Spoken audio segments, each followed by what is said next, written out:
कानून बना के हमें और आपको संरक्षित करने का काम किया। मैं समझता हूँ कि हमारे बीच में जो नौजवान साथी उपस्थित हैं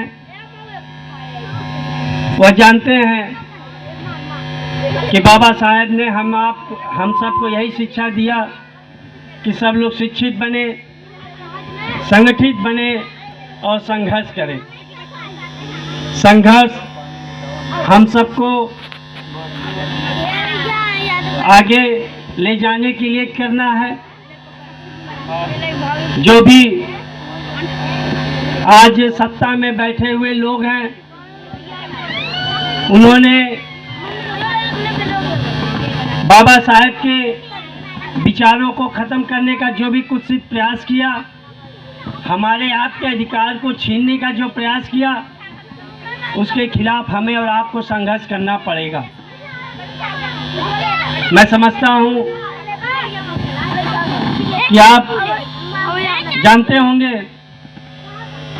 कि आज हमारे जो समाज में, जो पिछड़े और दलित अल्पसंख्यक समाज में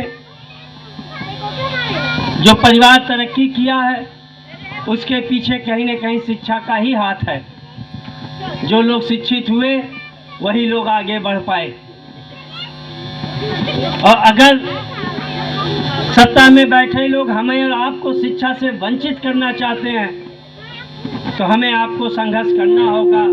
अपने नौनिहालों को उनकी अच्छी शिक्षा दिलाने के लिए हमें संघर्ष करना पड़ेगा, क्योंकि ये हमारे बच्चे अगर शिक्षा नहीं पाएंगे तो आगे नहीं बढ़ पाएंगे और वो विकास नहीं कर पाएंगे।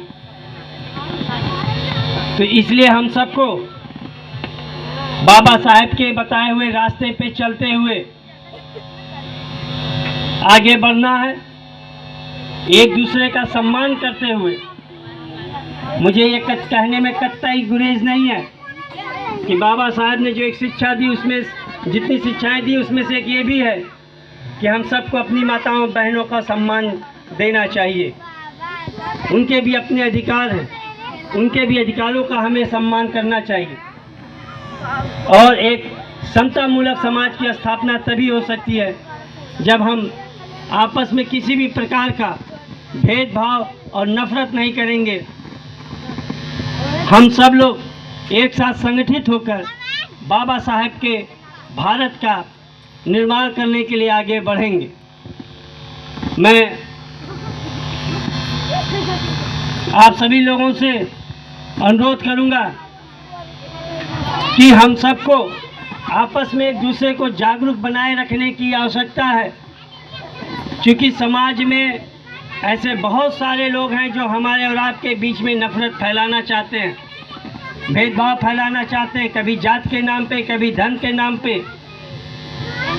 जिस देश में जाति और धन के नाम पे भेदभाव होगा, वह देश कभी भी बाबा साहेब के अनुयायियों का देश नहीं हो सकता है। तो हमें बाबा साहेब वाला भारत बनाना है।